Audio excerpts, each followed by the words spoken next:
huku tukitoa tathmini ya msimu mzima ulikuwaje na vipi mtazamo wako wewe kama mfuatiliaji wa Sport League Cup, na kimataifa zaidi tutaenda kuangazia mwenendo ama hitimisho la vilabu vyetu vya Afrika kwenye kushiriki kombe la dunia kwa ngazi ya vilabu. Hatima yao tunaona kama imeshakwisha kwa sababu hatuna timu tena ambayo inashiriki kwenye kombe hilo. Endelea kufuatilia FJ TV, lakini endelea kufuatilia Sport League Cup kwa mingi zaidi. Tukirejea tunaanza uchambuzi wa kiundani zaidi.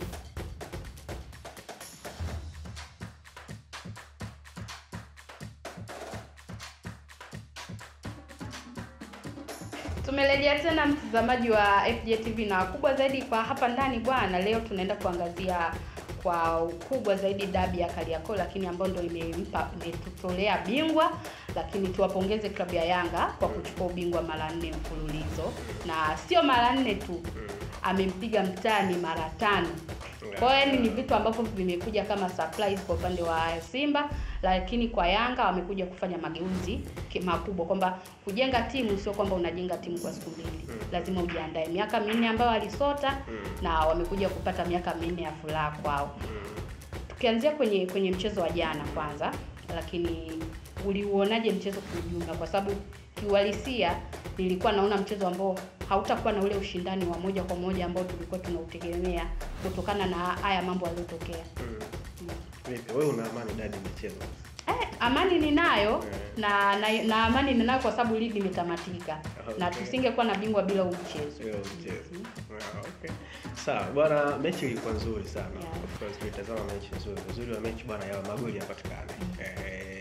Lakini pia uzuri wa mechi uzione zile individual brilliance wachezaji wafanye.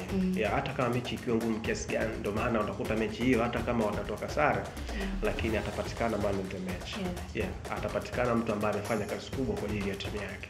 Kwa hiyo mechi ilikuwa nzuri zaidi, lakini mechi ilikuwa nzuri sana kwa upande wa Yanga. Kwa Yanga walikuwa na siku nzuri kazini, walikuwa na mechi nzuri. Kwa kuna wakati Yanga ni kama walikuwa wanajibu yale ambayo baadhi ya watu walikuwa wanazungumza nje kishabiki zaidi. Kwa walikuwa wanajaribu kujibu kile ambacho wanawaambia. Kuna wakati mtu anaweka jokes kijiweni, wameweza kuchukua bingwa kama mjamkaba mpanzo. Kwa wakaingia kweli wakaenda kumkaba mpanzo na yakatokea ambayo yametokea katika mchezo. So actually unaweza kusifu makocha wote wa timu mbili. Nadhani jana nilikwambia kwa kocha Hamdi, yeye sio kwamba anakwenda katika mechi ambayo itamsumbua. Actually tunamzungumza mwalimu ambaye ana profile kubwa. Alishacheza finali ya klabu bingwa barani Afrika, bali poteza mbele ya TP Mazembe. Mechi ambayo bwana Ali Samata alifunga magoli katika mechi hiyo ambayo TP Mazembe wanakuwa mabingwa. So actually sio kocha ambaye unaweza kuwa naye na kuwa na wasiwasi naye kwenye kuongeza timu. Nilikwambia makocha mara zote wanaweza sio wazuri tactical, lakini wanaweza kushinda dressing room zao. Katika hawa makocha wawili jana, Hamdi yeye ndo alifanikiwa kuwini dressing room ya wachezaji wa Yanga. Lakini inawezekana Hamdi hakufanya kazi kubwa. Backup kubwa ambayo Yanga walikuwa nayo. Yani ukiachana na ule tu bora wa kikosi cha Yanga, lakini backup ya viongozi, ya mashabiki, kiwi ile ya kuona kama wanaweza kufanya kitu mbele ya Simba. Nadhani nilikuwa tofauti kubwa sana. Na ndio maana hata ukiangalia nyuso za wachezaji wa Simba, nyuso za wachezaji wa Yanga toka mchezo unaanza, unagundua kuna vitu viwili tofauti. Kwa nadhani kwangu mimi ulikuwa ni mchezo ambao Yanga walifanya total dominance, tunaita hivyo kwenye mpira. Walifanya kila kitu wao cha kwanza. Na kama unakumbuka nilikuambia mapema kwamba mchezo huu Yanga wataenda kuwa wa kwanza kwenye kila kitu. Simba wataingia kama second team. Na kile ndio kitu ambacho nilikwenda kukiona kwenye mechi yenyewe. Kwa Yanga waliingia wakafanya kila kitu cha kwanza, Simba wakakubali kuwa wa pili. Na actually kwenye mpira sio vibaya timu ikiwa ya pili uwanjani. Lakini je, unapokuwa wa pili nini unataka kugain? Ndio maana makocha wengi wanachukiaga sana kucheza na mwalimu kama Jose Mourinho. Yeye anaweza kaenda uwanjani akachagua kuwa wa pili katika mchezo, lakini yeye ana target yake kwamba mimi nikipata chance moja nikikufunga nitakuwa wa pili kila tukio kulinda kitu chako. So unapokuwa wa pili unatakiwa uwe na accuracy kubwa kwenye baadhi ya matukio. Simba walikubali kuwa wa pili katika mchezo, lakini walikuwa hawana usahihi wa matukio yao. Angalia Simba wakipata mpira na kufanya transition, ni rahisi sana kupoteza mpira. Simba wali opt kupiga mpira mirefu. Ukiangalia mipira yote mirefu ambayo ilikuwa inapigwa mbele, kama itamkuta Steve Dese Mukwala basi kuna mawili, au poteze kwa beki au afanye madhambi. Sio mtu ambaye anaweza kuhold. Wakati mwingine kana nafikiria kama kweli mwalimu alitaka acheze mipira mirefu, kwa nini asingeanza na Ateba ambaye at least ana ule uwezo wa kuhimili hata kureceive mpira, kuwasubiria wenzake wakasogea karibu. Ya Simba imewahi kupitia baadhi ya striker, jana pia nikamkumbuka Chris Kopamoga ambaye pia mbele wakati huo Simba ilikuwa na top strikers kwenye timu. Unamzungumza John Rafael Boko, unamzungumza Medi Kagere, sawa, katika nyakati fulani. Sasa wakati ule ikitokea kuna mechi, wakati huo kocha akiwa Didier Gomes da Rosa, mechi ambayo Didier anatamani kucheza na striker mmoja, atopti kucheza na nani? Na Mughal, kwa sababu alikuwa na uwezo ata receive mpira, atafanya watu wasegee. Lakini hiyo mbinu jana Simba waliitumia, Mukwala alikuwa sio mtu sahihi ambaye angeweza kusaidia. So actually of course ilikuwa ni mechi bora sana kwa Yanga. Ilikuwa ni mechi bora kwa upande wa Yanga kutokana na ubora ambao walisuka kikosi chao kwa hii miaka minne. Kwa sababu miaka minne ni kuna namna walionyesha mwanga. Kwa upande wa Simba wamepoteza makombe yote wakiwa wanatengeneza timu au hawakuwa na kikosi bora cha kushindana msimu huu. Of course unajua ukiangalia Simba alifanya usajili wa wachezaji wapya takriban zaidi ya 10 kwenye kikosi chao. Actually hata pale mwanzoni ulikuwa unasikia wanasema wanatengeneza timu. Lakini Simba sio Ken Gold. Simba sio Majimaji. Simba sio FJ Talent kwamba wakiwa wanatengeneza timu basi wafanye vibaya. Duniani kote tumeshuhudia hivyo timu nyingi sana zikiwa zinatengeneza timu zinafanya vizuri. Tunaikumbuka FC Barcelona ambayo ilikuwa inafanya transition baada ya legend kuondoka, ambaye Xavi Hernandez aliongoza, ambayo ilikuwa na vijana wengi lakini akaenda akashinda La Liga.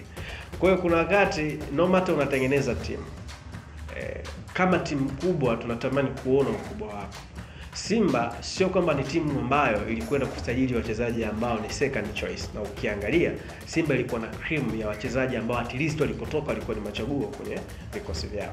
Kwa hiyo maana yake nilitarajia kuona ushindani mkubwa, na kwa level ambao wamefikia siwezi kusema Simba ilikuwa hawana ushindani total.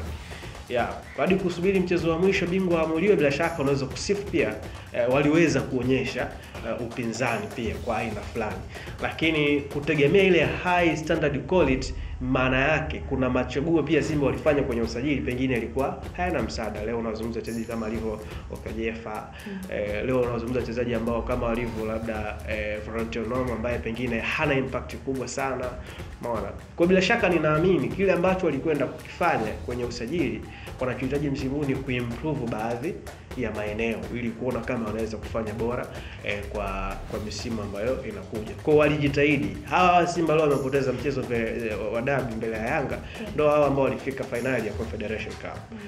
Unajua wakati mwingine mimi sana kukaa kwenye kiwanja umiza kuangalia mpira. Huwa mara nyingi huwa anakuwa distracted na maneno ya mashabiki. Yaani kwa mfano mtu jana anakuambia Simba walifikaje finali? Simba hao walifikaje finali? Kwa hiyo wakati mwingine tunatakiwa kurespect kile ambacho timu wamefanya. Wakati tunawashangaa Simba kwa nini wamefika finali, kwa nini tusiseme kwamba Simba walikutana na timu bora Young Africans ambao walikuwa bora katika mchezo? Lakini Simba mchezo walipoteza toka nje ya uwanja. Mimi nakwambia Simba walipoteza mchezo toka nje ya uwanja. Na ndio maana hukuona kuna kashikashi zote za Simba kuzungumza mchezo. Kila kitu kilikuwa cool. Simba wamekwenda kwenye mchezo adhifu kama waliambiwa lazima mcheze, yani mtimize wajibu. Hamna namna. Hawakwenda kwa kujiandaa. Kwa ndio maana unakuta wameingia katika mchezo ambao hata reaction za wachezaji zilikuwa chini sana. Unakuta mchezaji anapoteza mpira katika mazingira ambayo hukutarajia anaweza kupoteza. Kwa actually kwenye hilo pia Simba wanaweza kujilaumu hasa nje ya uwanja. Na taarifa zinasemekana japo sio rasmi, kulikuwa hakuna bonus ambayo iliwekwa wazi kwa ajili ya wachezaji wa Simba kwenye mechi kubwa kama hii. Yaani mechi kubwa kama hii hakuna neno lolote kutoka kwa kigogo, kutoka kwa kiongozi kwa ajili ya bonus. Lakini Yanga aliahidiwa bonus kubwa. Na ndio maana ulikuta Yanga wana react, kila mtu ana react kwa namna moja au nyingine. So kwangu mimi Simba mchezo huu walipitia ugumu sana hata nje ya uwanja hali jinsi ilivyokuwa. Kwa upande wa tukiangalia kile kikosi cha Simba kilichoanza jana. kuanzia mtu aliyekaa benchi pamoja na ambaye alianza. Yupi kwako alitakiwa aanze lakini alikaa benchi, na ambaye alianza lakini hakutakiwa kuanza kwenye mchezo jana? Ukiangalia kwenye kikosi cha Simba, mimi matarajio yangu hayakuwa kile ambacho Simba wamekwenda kukifanya. Actually, nilitarajia Simba watafanya mara zote wamekuwa wakifanya, na walikuwa na transition nzuri kwenye baadhi ya mechi, ile quick reaction, kuweza kuchukua mipira pale inapopotea, lakini kupunguza ile pressure na vitu vingine kama hivyo. Nilitarajia Simba ndio kufanya hivyo, lakini Fadlu Davis bila shaka inawezekana wakati ana training kwenye uwanja wa mazoezi aligundua kuna kitu kiko sawa sasa kwenye safu yake ya kiungo, na ndio maana hata wachezaji hawa mara nyingi kina Mpanzu, kina Joshua Budo Mutare mara nyingi walikuwa wanatokea chini sana, walikuwa wanashuka sana deep kwa ajili ya kuchukua mipira. Kule mbele walimwacha mtu ambaye alikuwa solo, ambaye ni Stephen Dese Mukwala. So kama plan ilikuwa ni kucheza na Stephen Dese Mukwala kama ni solo striker, maana yake tungetegemea angeanza Lionel Ateba Mbida, ambaye hata alivyoingia impact yake ilikuwa inaonekana. Akipigiwa mpira mrefu alikuwa anaweza at least kukaa na mpira mguuni. Sio kwamba Mukwala hawezi kukaa na mpira mguuni, lakini kuna wakati kuna striker anakuwa na hizo sifa, anaweza kuhold mpira mpaka pale ambapo wenzake wanaweza kusogea. Kwa hiyo kama ilikuwa ni plani kucheza mpira mirefu, basi mtu ambaye alipaswa kuanza katika mchezo alikuwa na Ateba na sio Mukwala. Kwa siku ya jana man of the match Pacome Zouzoua. Tunaenda kumpa tunzo ya MVP ama bado unatafutia matatizo kwa watu? Hapana. Unajua kabla ya mchezo wa jana mimi kabla ya mchezo wa jana nilishawishika kuamini kwamba MVP wa msimu huu aamuliwe kwa namba. Yaani mimi ndio ni miongoni mwa watu ambao nilishawishika sana kwamba MVP wa msimu huu aamuliwe kwa namba kabla ya mchezo wa jana. Lakini mchezo wa jana ukaniambia kieko hapana, namba zisiamue MVP. Kwamba uangalie kwa matukio ambayo ameyafanya kwenye mechi hizi kubwa. So mechi kubwa tu. So mechi kubwa. Ukiangalia Yanga msimu huu, mtu ambaye alikuwa anaanzisha mission zote za hatari ni Pacome. Yaani Pacome ndo alikuwa amefanya mission zote za hatari kwenye mechi zote msimu huu Yanga anazicheza. Na hata kati tunakwenda kwa kwenye mechi hii, nimezungumza mara kadhaa. Kwenye mechi hii watu ambao wameibeba mechi mkononi ni wawili. Kwa Simba yuko Musa Pimpini Kamara, kwa Yanga yupo Pacome. Kwa hawa watu wawili makosa yao ndio ambao wanakwenda kuamua mechi. Na kitu ambacho kilitokea, makosa ya Kamara ndio ambaye alikwenda kuamua mchezo kwa upande wa Simba, lakini pia unarudi ubora wa Pacome ndio ambao alikwenda kuamua mechi. One of the best. Unajua angekuwa ni mchezaji wa kawaida, ile kadi ya mapema ingemtoa kwenye mchezo. Ile kadi ya mapema, mtu akipiga kadi ile njano angetoka kwenye mchezo. Lakini anakuonyesha ni mchezaji ambaye ni professional kiasi gani. Anaweza kuhold ile pressure akawa anacheza. Pacome muda wote alikuwa anatabasamu tu uwanjani. Yaani akicheza, akikosea alikuwa anatabasamu tu muda wote. Ile kitu mara nyingi wachezaji wakubwa huwa wanaifanya. Kwa sababu ya nini? Kuhold ile pressure. Watazama wachezaji wakubwa duniani, kina Lionel Messi, kina Cristiano Ronaldo, anakwenda kwenye mechi ambayo watu wanaimba jina lake vibaya. Sio, umenielewa? Je, utafanya nini kuhold ile pressure? Unakuta wachezaji wakubwa mara nyingi muda wote wana smile tu kwa sababu wanatafuta hali nzuri katika mchezo usiku. So actually naweza kusema kwamba katika orodha ya MVP ambao watawachagua kwenye hesabu zao, basi Pacome anastahili kuwa MVP wa msimu huu. Sawa, kwa sekunde 10 tukimalizia hii taarifa maana ni ndefu kidogo. Of course na mambo mengi pia. Unadhani Simba wafanye kitu gani kuelekea msimu ujao? Kwa maana kuboresha kikosi, yani kiujumla wafanye kitu gani? Sekunde 10 ni chache. Simba wakubali kukaa chini, wana scouting mzuri, wasajili wachezaji ambao wako bora kwenye baadhi ya maeneo, ila kama wana trust hii project, wasiachane na mwalimu ambaye ni Fadlu Davis. Wakae chini, watafsiri project, afu mwisho wa siku kila anaweza kupatikana kitu. Na nivunje amri yake sekunde 10. Nilitazama interview ya jana ya Fadlu Davis. Ile paragraph ya mwisho nimeiandika pia, mtazamaji anaweza kaangalia kwenye FGTV pia. Aliposema kwamba tutakwenda kwenye vikao na management ili kutazama mipango yao kama inafanana na Yanga.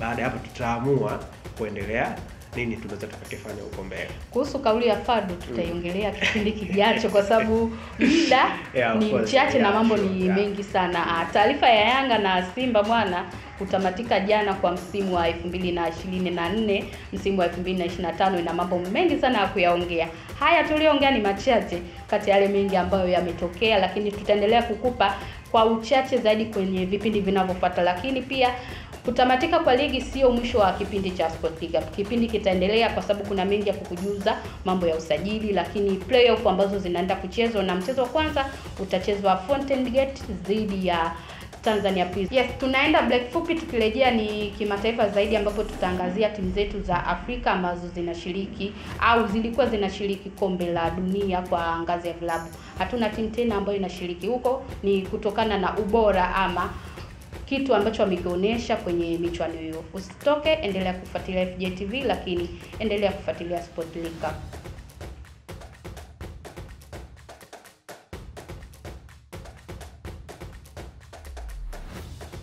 Tumerejea tena mtazamaji wa FJTV na mfuatiliaji wa kipindi cha Sport League Cup, na kubwa zaidi tunaenda kuangazia vilabu vya Afrika ambavyo vilikuwa vinashiriki kombe la dunia kwa ngazi ya vilabu. Hatuna tena timu ambayo inashiriki huko. Hatimaye Mamelodi ambaye tulikuwa tuna imani naye alionyesha ubora mkubwa, lakini alionyesha matumaini. Al Ahly ambaye tulikuwa tunapa nafasi naye hayupo. Tunis na Wydad. Vilabu vyetu vilikosea wapi ama vijifunze nini kwenye michuano inayokuja?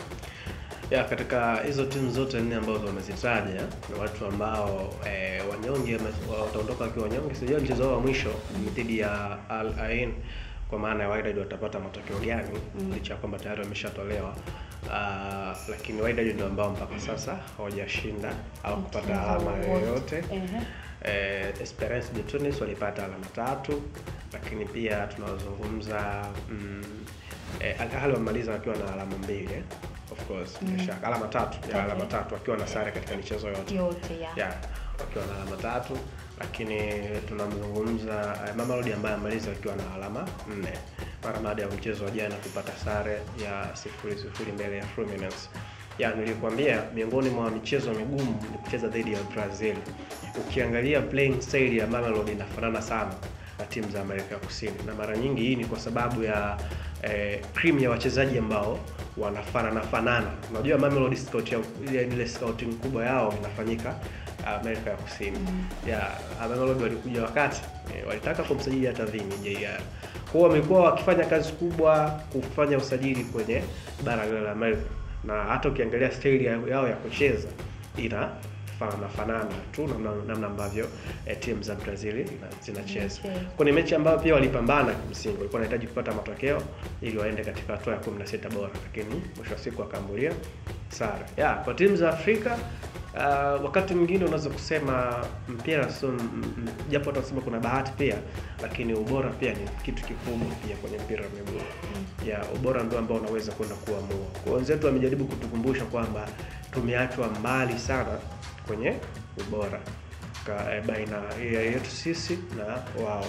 Kwa kitu ambacho ninakiamini timu ambazo zilikwenda zitakuja sasa kuwekeza nguvu kubwa. Wakati mwingine pia hapo napata mashaka pia, kama hizi timu ambazo zimekwenda zikapata darasa kubwa na zikasema ziboreshe timu zao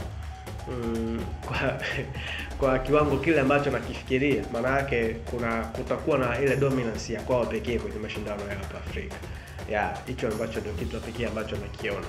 Kwa hiyo hata kile ambacho wamekionyesha sio haba, wameonyesha kitu kikubwa, kwani kuna baadhi ya timu kutoka huku pengine zingeenda zisingeambua hata sare hata moja kwenye makundi. Hata sare isingeambua, lakini unaweza kusifu kile ambacho wamekifanya mpaka hivi sasa.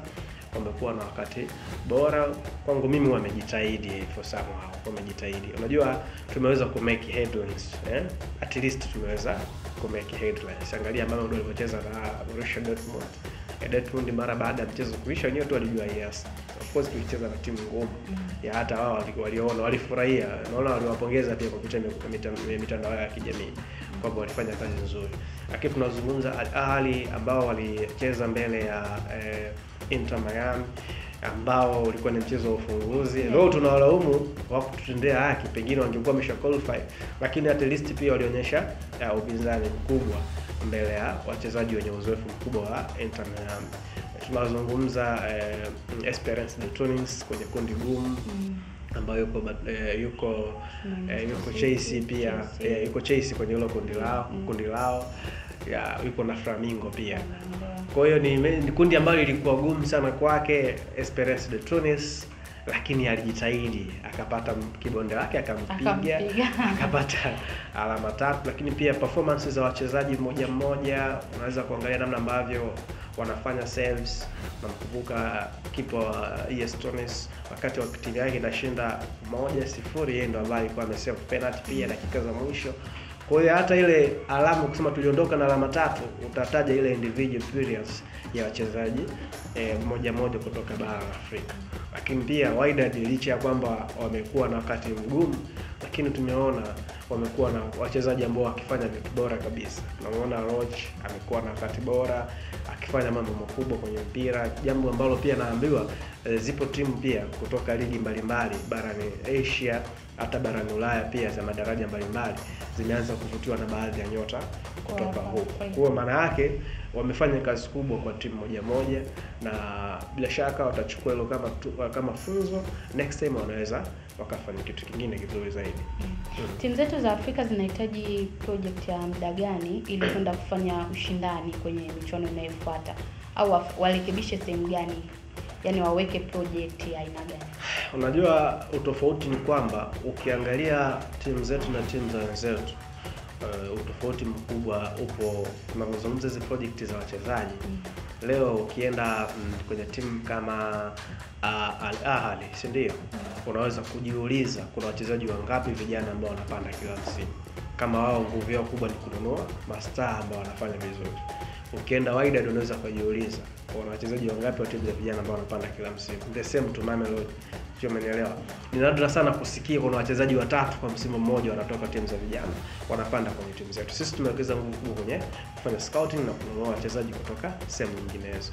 So kama hatuwezi kwenye kuwekeza kwenye talenti zetu, basi kama tunakwenda kufanya scouting, tufanye scouting tu ya wachezaji ambao wako bora. Tununue twende tukapambane. Kwa sababu ukimfano ukiangalia kwa timu kama Borussia Dortmund, wao wamekwenda katika mashindano wakiwa na cream pia ya wachezaji ambao wamewasajili katika dirisha hili ambao limeanza tayari. Kwa hiyo unaweza kugundua wenzetu wametuacha mbali sana kwenye namna ambavyo wanafanya vitu vyao. Wanafanya sana haraka kwenye kukamilisha mambo yao, kwa sababu kwa Borussia Dortmund wao sio big deal kuwa na timu ya vijana ambayo inafanya vizuri. Wao ni watu ambao tunafahamu ni watu wa faida. Akiwaka mtu nenda anauzwa. Kwa hiyo tofauti ndo upo hapo tu. Naamini project ambayo inapaswa kufanya huko, tufanye kile ambacho tunakiamini. Kama tunaamini kwamba hatuwezi kupandisha vijana wengi ambao wanaweza kuwa na uzoefu, basi tunaweza kuhakikisha kwamba tunaweza kusajili wachezaji wengi ambao wanakuwa na ubora mkubwa, pengine inaweza ikawa msaada kwa siku za usoni. Taarifa ya vilabu vyetu vya Afrika ambavyo vilikuwa vinashiriki kombe la dunia kwa ngazi ya vilabu ndio ambayo inatutamatishia kipindi chetu cha Sport League Cup, na hatuna la ziada mengi ambayo tumeyaongea, na tuwapongeze Yanga kwa kuchukua ubingwa mara 4 mfululizo, lakini kwa kumpiga mtani mara 5 mfululizo. Wanayanga wanafurahi na Wanayanga wanafurahi. Hatuna namna ya kuwapongeza na hatuna namna yoyote ya kuendelea kusema lolote, kwa sababu Yanga wameonyesha ubora mkubwa na wameonyesha kitu ambacho kilikuwa kinatakiwa kuoneshwa na timu kubwa. Niliyekuendesha kipindi hichi ni Neema Kayugu, asikuwa peke yangu. Nilikuwa na Kiepo ambaye amekuhakikishia unapata madini yote na unapata taarifa zote kiundani zaidi kwenye upande wa Tanzania pamoja na nje ya mipaka Tanzania. Tukutane wakati mwingine ndani ya Sport League Cup FJ TV.